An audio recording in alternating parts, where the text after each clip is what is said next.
ओम नमो भगवते वासुदेवाय नमः। आप सभी को एकादशी की हार्दिक शुभकामनाएं। भगवान विष्णु और माता लक्ष्मी का आशीर्वाद आप सभी पर हमेशा बना रहे। जय श्री राधे। आप सभी का स्वागत है कथा तिथि चैनल में। हर साल अश्विन माह के शुक्ल पक्ष की एकादशी तिथि को पापनकुशा एकादशी मनाई जाती है। इस दिन जगत के पालनहार भगवान विष्णु की पूजा उपासना का बड़ा महत्व है। इस शुभ अवसर पर विष्णु जी के पद्मनाभ स्वरूप की पूजा की जाती है। मान्यता है कि पापनकुशा एकादशी के दिन श्री हरि की पूजा उपासना से मनोवांछित फल की प्राप्ति होती है। साथ ही व्यक्ति से जाने अनजाने में हुए सभी पापों का प्रायश्चित होता है।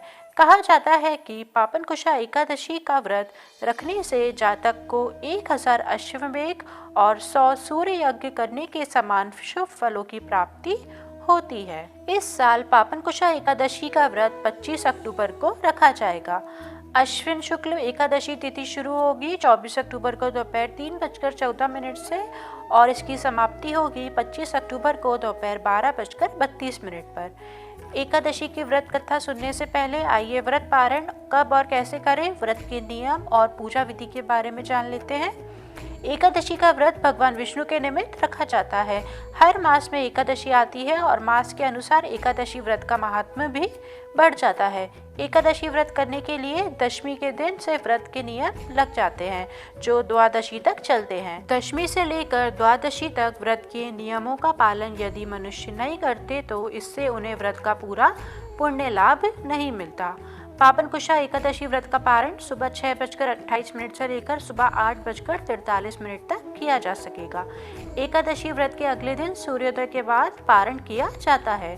व्रत का पारण द्वादशी तिथि संपन्न होने से पहले किया जाना जरूरी होता है। ऐसा ना करना पाप के समान होता है। एकादशी व्रत का पारण हरिवासर के दौरान भी नहीं करना चाहिए। जो व्रत कर रहे हैं उन्हें व्रत तोड़ने के लिए हरिवासर संपन्न होने का इंतजार करना चाहिए। हरिवासर द्वादशी तिथि की पहली 1/4 अवधि होती है। व्रत तोड़ने का सबसे उत्तम समय प्रातः काल होता है। व्रत करने वालों को मध्याह्न में भी व्रत तोड़ने से बचना चाहिए। यदि किसी कारण से प्रातः काल पारण नहीं कर पा रहे हैं तो मध्याह्न के बाद पारण करना चाहिए। भगवान विष्णु को तुलसी दल प्रिय है। ऐसा कहा जाता है कि बिना तुलसी के भगवान विष्णु कोई भोग स्वीकार नहीं करते। इसलिए पारण के समय तुलसी दल को आप मुंह में रखकर पारण करें। मान्यता है कि आंवले के पेड़ पर भगवान का वास होता है, इसलिए एकादशी व्रत में आंवला खाकर उनके प्रसाद स्वरूप पारण करना चाहिए। इसके अलावा द्वादशी के दिन यानी पारण के समय चावल खाना चाहिए। पारण के लिए पकाए जा रहे भोजन में गाय के घी का इस्तेमाल करना चाहिए। पारण के समय मूली, बैगन, साग, मसूर दाल, लहसुन, प्याज आदि का इस्तेमाल नहीं करना चाहिए। पारण के समय हिंसा, क्रोध आदि से दूर रहना चाहिए। पापनकुशा एकादशी के दिन भगवान विष्णु के पद्मनाभ स्वरूप की आराधना की जाती है। इस दिन प्रातःकाल स्नान आदि करें और फिर व्रत का संकल्प करें। महिलाएं इस दिन सिर से स्नान न करें। व्रत संकल्प करने के बाद कलश की स्थापना करें और उस पर भगवान पद्मनाभ की प्रतिमा स्थापित करें।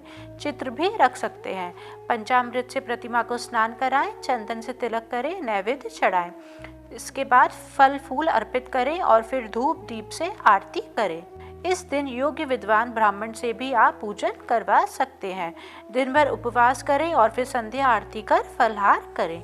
द्वादशी के दिन पूजा के बाद पारण करें। ब्राह्मणों को भोजन करवाएं, उन्हें दान दक्षिणा दें। आइए अब सभी पापों को नष्ट करने वाली पापनकुशा एकादशी व्रत कथा को सुनते हैं।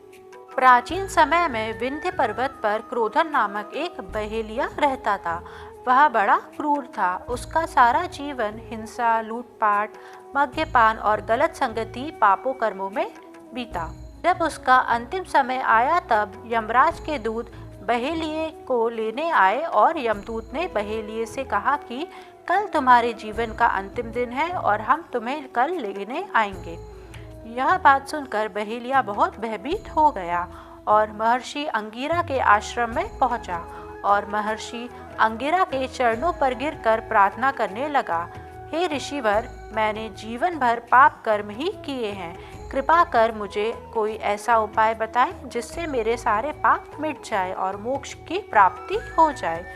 उसके निवेदन पर महर्षि अंगिरा ने उसे अश्विन शुक्ल की पापनकुशा एकादशी का विधि पूर्वक व्रत करने को कहा।